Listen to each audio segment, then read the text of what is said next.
সবাইকে আমন্ত্রণ Bangladesh spine and orthopaedic hospital সুস্থ মেরুদণ্ড অনুষ্ঠানে। আপনাদের সাথে আছি আমি ডাক্তার মিতুল তানিয়া।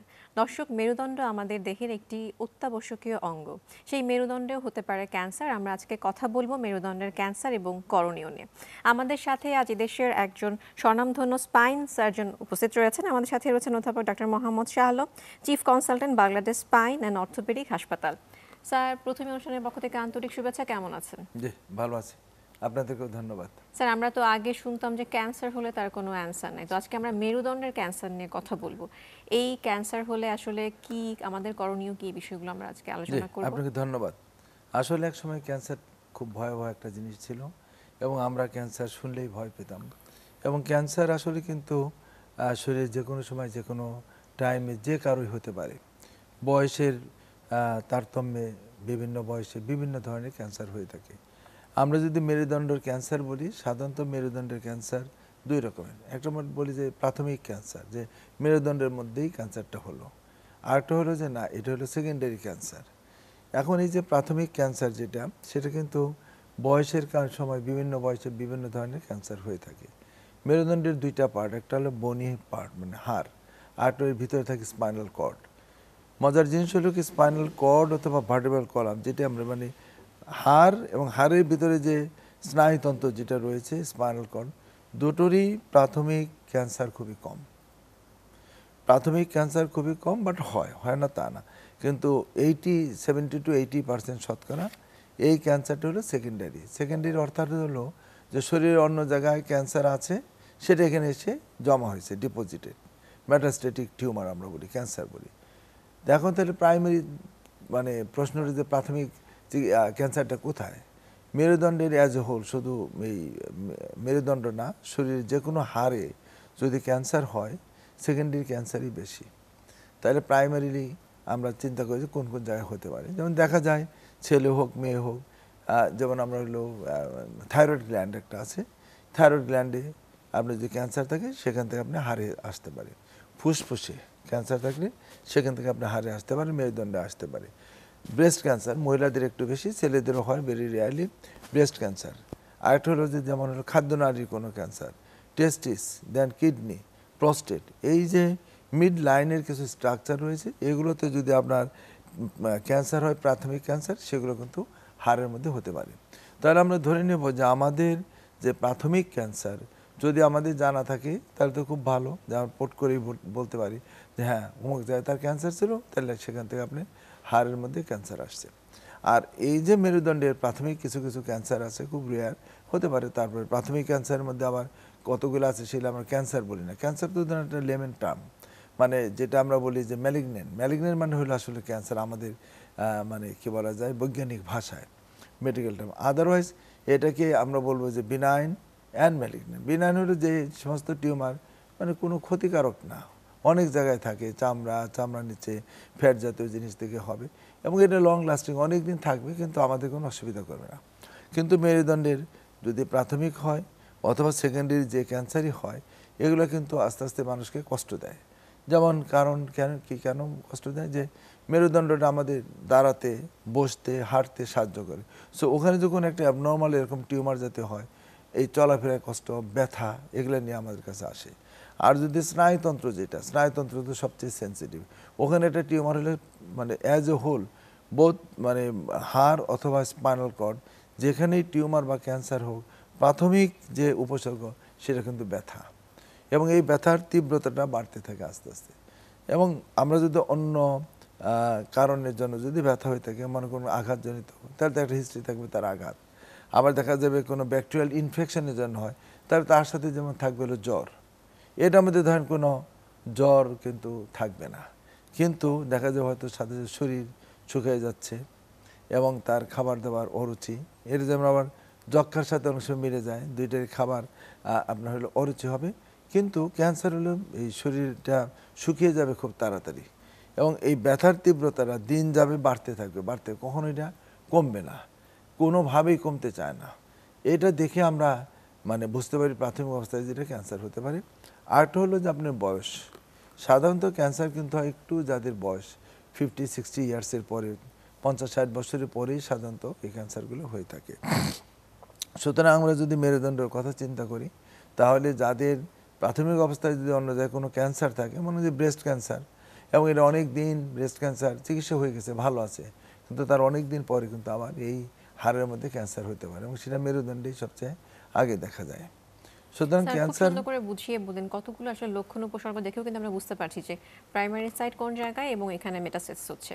কিন্তু স্যার আপনারা একদম শনাক্ত করেন কিভাবে? নিশ্চয়ই কোনো টেস্ট করতে হয়, সেই টেস্টগুলো আমাদের দেশে রয়েছে একটা কিনা? হলো যে আমরা তো প্রাথমিক অবস্থায় রোগীর সাথে আমরা কথা বলি যে ইতিহাস, রোগীর ইতিহাসটা জানলে আমরা অনেক সময় বুঝতে পারি যে তার টিউমার ব্রেস্টে হোক, ফুসফুসে হোক, কিডনিতে হোক, ছিল কিনা, প্রোস্টেটে, এগুলো থাকলে তো তখন আমাদের একটু চিন্তা করতে হয় আগে যে তার যেহেতু একটা হিস্ট্রি ছিল, তার এটা হতে পারে কিনা।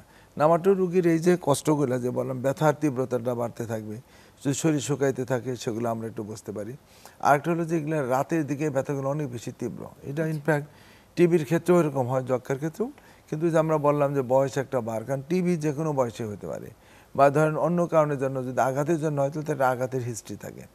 ফাইনালি যেটা আপনি বলছেন যে আমরা পরীক্ষা নিরীক্ষা কতগুলো আছে, যে আমরা ক্লিনিক্যাল এক্সামিনেশন বলি, যে রুগীর গায়ে হাত দিয়ে দেন আমরা নার্ভাস সিস্টেমের পরীক্ষা, এগুলো করে আমরা বুঝি। আর যদি ডায়াগনোসিসটাকে কনফার্ম করতে হয়, দুইটা তিনটা জিনিস আছে। আমরা প্রাথমিক অবস্থায় একটা এক্সরে করলে অনেক সময় একটা ইনফরমেশন পেয়ে যাই, এমআরআই খুব ইম্পর্টেন্ট। ফাইনালি হলো যে ওখান থেকে টিস্যু বায়োপসি, অর্থাৎ যে লেভেলে টিউমারটা আপনার হলো, ওখান থেকে যদি কোনোভাবে আমরা একটু টিস্যু কালেক্ট করতে পারি, সেইটাকে যদি আমরা যখন হিস্টোপ্যাথোলজি করবো, সেটাতে আপনার হলো ফাইনাল বোঝা যাবে। এবং একই সাথে এইটাও বুঝতে পারি, অনেক সময় বোঝা যায় যে এই টিউমারটা আমার মেরুদণ্ডে আসলো, এটা কোথায় থেকে আসছে, ব্রেস্ট কিনা, এটা কিডনি কিনা, এটাও বোঝা যায়। আবার কিছু ক্ষেত্রে আছে কোনো বোঝার উপায় থাকে না, তখন আবার আমাদেরকে আবার সার্চ করতে হয় যে হ্যাঁ, তো তার যখন এটা হচ্ছে বোঝার kidney। উপায় থাকবে না তখন কি করেন? তখন আমরা এই যে প্রাইমারি যে জায়গাগুলো আছে, ওগুলোকে আমরা সার্চ করি, এবং এগুলোর জন্য আবার কতগুলো আছে যে যেমন লোকেশন অনুযায়ী তার থেকে আমরা হিস্ট্রি বা এক্সামিনেশন করি, কিছু পরীক্ষা আছে, কিছু টিউমার মার্কার আছে। ধরেন এক একটা টিউমারের এক এক ধরনের মার্কার, মানে তার আইডেন্টিফাইং পয়েন্টসের মতো একটা মার্ক থাকবে। যেমন আমাদের মানুষের থাকে না যে একটা আইডেন্টিফাই মার্কস শরীরে কোথাও আছে কিনা, এরকম টিউমারের বিভিন্ন টিউমারের কিন্তু এরকম মার্কার রয়েছে, ওই মার্কারগুলো দেখে আমরা অনেক সময় বুঝতে পারি। আবার ধরেন কিছু স্ক্যানিং সিস্টেম আছে, আলট্রাসোনোগ্রাম, পেট স্ক্যান, শরীরে যে যে জায়গায় আপনার টিউমার আছে সবগুলো বের করার সুযোগ থাকে। স্যার অনুষ্ঠানের এই পর্যায়ে আমরা ছোট্ট একটি বিরতিতে যাব। দর্শক, আপনারা দেখছেন বাংলাদেশ স্পাইন অ্যান্ড অর্থোপেডিক হাসপাতাল সুস্থ মেরুদণ্ড অনুষ্ঠানটি। আমরা বিরতিতে যাচ্ছি, আমাদের সাথেই থাকুন।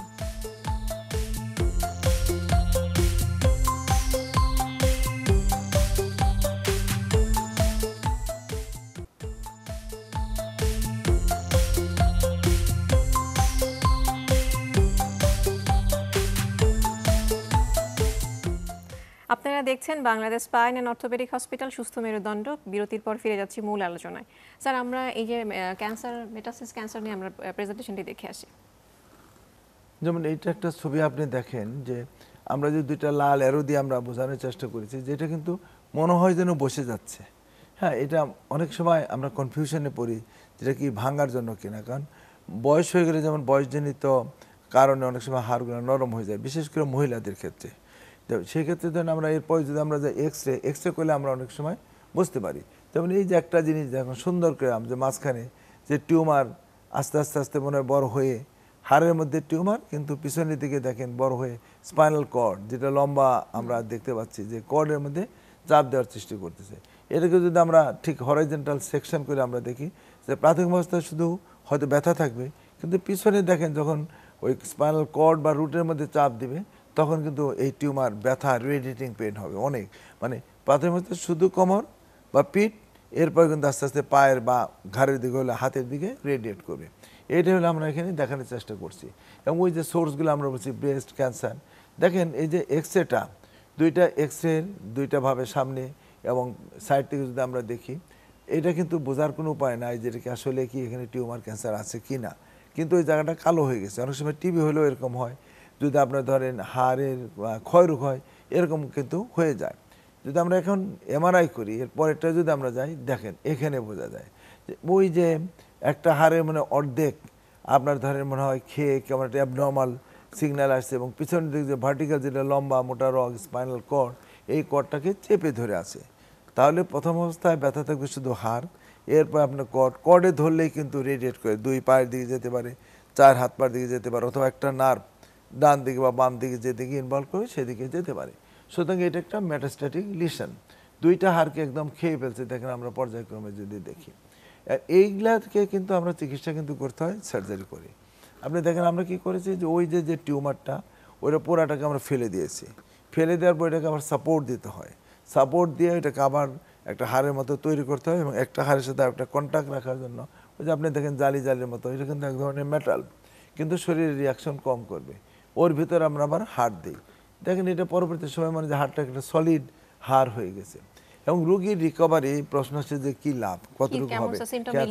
দেখেন আমাদের এই পেশেন্টটা ঠিক প্রাথমিক অবস্থায় যখন আসছে একদম শুধু একটু আঙুল নাড়াইতে পারতেন, কিন্তু এরপর যখন আমরা সার্জারি করছি কিছুদিন পরে দেখেন উনি একটু সাপোর্ট নিয়ে উনি দাঁড়ায় পড়ছেন, কিন্তু প্রাথমিক অবস্থায় কিন্তু তার দাঁড়ানো কোনোভাবেই সম্ভব ছিল না, একদম মানে সার্জারি করার বেশ কয়েকদিন পরেই। তো সুবিধা হলো একটাই যে আমরা যখনই ক্যান্সার, আমরা মনে করি যে একবার ক্যান্সার হলো সে তার কখনো দাঁড়াবে না, হাঁটবে না, এটা ঠিক সবসময় সঠিক না। সুতরাং আমরা ক্যান্সারকে আমরা ধরেন হয়তো 100% সরাতে পারবো না, বাট একটা মানুষ তো সবাই বেঁচে থাকতে চায়, কতদিন বেঁচে থাকবে আমরা কেউ জানি না। চিকিৎসা করলে এই ক্যান্সারের রোগীগুলোকে যতদিন আমরা বলি খুব তাড়াতাড়ি মরে যাবে সেটা না, বেশ সময়টা সুন্দরভাবে কমফোর্টেবল লাইফ, যে অনেক কষ্ট করে মরে যাওয়া আর ধরেন একটা স্মুথলি সুন্দরভাবে মরে যাওয়া। প্যারালাইসিস হয়ে একদম পিছনের দিকে পচন ধরলো, চার হাত পা একদম অবশ হয়ে গেল, তারপর পচতে পচতে একদম গন্ধ হয়ে মারা যাওয়া, নড়তে পারলো না, খেতে পারলো না। বাট আমরা যদি সার্জারি করি তাহলে আমরা যেটা দেখালাম যে আমরা একদম শোয়া অবস্থায় যে রুগীটা আসলো সে কিন্তু অন্তত দাঁড়াতে পারতেছে, বসতে পারতেছে, যে একদম শুয়েই প্রস্রাব পায়খানা করতেছে পিছনে গা, সে যদি বসতে পারে, দাঁড়াতে পারে, তাহলে কিন্তু তার লাইফটা অনেক কমফোর্টেবল। আসলে খুবই স্বাভাবিক, বিছানা থেকে একদম পড়ে আছে, প্রস্রাব পায়খানা সব বিছানায় হচ্ছে, তিনি নিজে নিজে ওয়াশরুমে যেতে পারছেন, এটাও তো বিশাল একটা বিশাল। সেই জন্য আমরা বলি একসময় কিন্তু যেটা প্রথম যে প্রশ্নটা করছেন যার ক্যান্সার হলো তার নাই আনসার, এরকমই ছিল, কিন্তু এখন কিন্তু আনসার আছে, কিন্তু সেই আনসারটার কতটুকু। আমরা সবাই ধরেন ক্যান্সারের জন্য আমরা ভয় পাই, কিন্তু ইদানিং ধরেন অনেক কিছু আছে যেটাকে আমরা লাইফটাকে, ক্যান্সার হয়তো 100, অনেক ক্যান্সার আছে কিন্তু 100% ভালো হয়ে যায়, এরকমও ক্যান্সার আছে। সব ক্যান্সার কিন্তু একরকম না, সব ক্যান্সারের বৈশিষ্ট্য একরকম না। এখন কোন ধরনের ক্যান্সার হলো, কোন বয়সে হলো, কোন জায়গাটা ইনভলভ হলো। আমরা মেরুদণ্ডের যদি চিন্তা করি, এক্সাম্পল স্বরূপ যেটা আমরা দিলাম যে তার যেই যে শোয়া, পচে যাওয়া, কষ্টের যে লাইফ, একটা প্যারালাইজড অবস্থায় যে ধরেন মানসিক, শারীরিক, সামাজিকভাবে তার যে একদম মানে পিন পয়েন্টেড একদম স্ট্যাগনেন্ট হয়ে যাওয়া, স্থবির হয়ে যাওয়া, সেইটা থেকে কিন্তু আমরা ওভারকাম করার সুযোগ আছে যদি আমরা সঠিক সময় সার্জারি করতে পারি।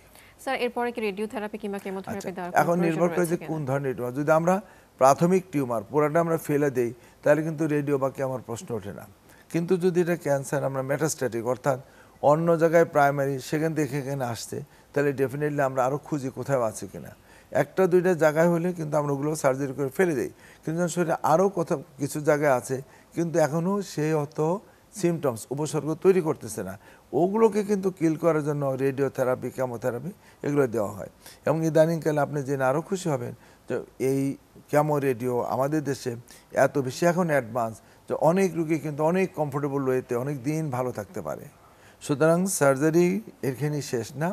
যদি আমরা দেখি যেটা একটা ক্যান্সার, তাহলে সেক্ষেত্রে অবশ্যই অনকোলজিস্ট, রেডিওলজিস্ট এদের সমন্বয়ে আমরা বলি সার্জারি মানে টিউমার টিম, এই টিউমার টিম ওয়ার্ক করলে পরে অনেক কমফোর্টেবলি একজনকে তার মানে জীবনটাকে নতুন দেওয়ার সুযোগ থাকে।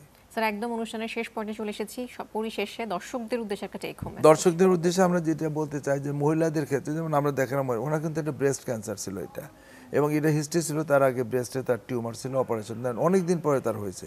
যদি কারো ব্রেস্ট ক্যান্সার থাকে এবং না থাকলেও আমাদের অনেক স্ক্রিনিং সিস্টেম আছে, অর্থাৎ কিনা যে কিছুদিন পর পর চেক করা, ক্লিনিক্যালি চেক করা, কিছু পরীক্ষা আছে, ওগুলো করে করে চেক করে দেখা। এবং যদি কারো এরকম সন্দেহ থাকে যে না আমার ক্যান্সার নাই কোথাও, কিন্তু তার সিমটমসগুলা, তার ব্যথা, আমার 50 বছর হয়ে গেছে, আমার এই ব্যথার তীব্রতাটা বাড়তেছে এবং এই ব্যথার সাথে সাথে মনে হবে যে আমার হাত পা ঝিনঝিন অবশ হচ্ছে, তাহলে অবশ্যই নিকটস্থ স্পেসিফিক যে নির্দিষ্ট বিশেষজ্ঞ সার্জন আছে তাদের সাথে যোগাযোগ করা দরকার। কারণ ক্যান্সার হলে এটার চিকিৎসা খুব ভালো চিকিৎসা আছে, প্রাথমিক অবস্থায় চিকিৎসা খুবই ভালো, ইভেন লেট হয়ে গেলেও সেখানেও ধরেন এই চিকিৎসা করার পরে লাইফটাকে অনেক কমফোর্টেবলি তার, আমরা তো সবাই মরে যাব কিন্তু কখন মারা যাবো আমরা জানি না, কিন্তু এই সময়টাকে তাকে খুব স্মুথলি কমফোর্টেবলি ওয়েতে তার জীবনটাকে দেওয়া যাওয়ার সুযোগ আছে, এটাই।